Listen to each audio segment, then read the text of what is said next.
Intéressons-nous maintenant à ces médicaments dans lesquels la communauté scientifique place beaucoup d'espoir, les biomédicaments d'origine biologique, comme par exemple le sang humain.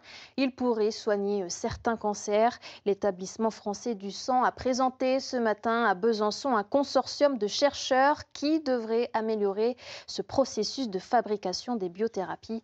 Emmanuel Rivalin et Denicole nous expliquent.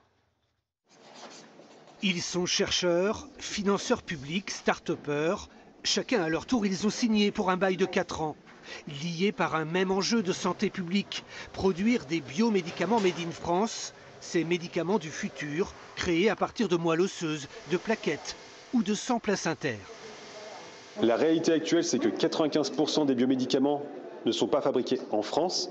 Et il y a cette volonté justement de l'État français de vouloir avoir ces biothérapies, donc notamment avec l'objectif de France 2030 d'avoir développé 20 biomédicaments à l'issue de ce projet. À terme, 3 biomédicaments sur les 20 espérés sortiront des laboratoires de Besançon. Pour y arriver, l'établissement français du sang travaille déjà avec les chercheurs en microtechnique et en robotique de l'université de Franche-Comté. À l'image de cette puce qu'on pourrait comparer à une gare de triage. Cet objet, c'est une puce fluidique. Elle est composée de canaux dans lesquels des cellules peuvent circuler. Et elle a la particularité d'être utilisable pour isoler quelques cellules parmi une population et de dévier par exemple des lymphocytes pour les mettre au contact de cellules tumorales. Cette puce a nécessité 3 ans de travail. L'infiniment petit ne s'improvise pas. Les canaux fluidiques ils font 40 micromètres de large, sachant que l'épaisseur d'un cheveu, c'est 100 micromètres. Donc c'est la demi-épaisseur d'un cheveu.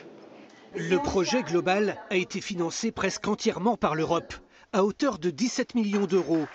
Des fonds de développement défendus pied à pied par la région. Nous faisons en sorte de les aider à trouver des fonds pour que ces entreprises restent chez nous et n'aillent pas développer le produit de leur recherche actuelle à Genève ou à Chicago. Malmenée ces derniers temps, la souveraineté médicale de la France se joue donc en partie en Franche-Comté.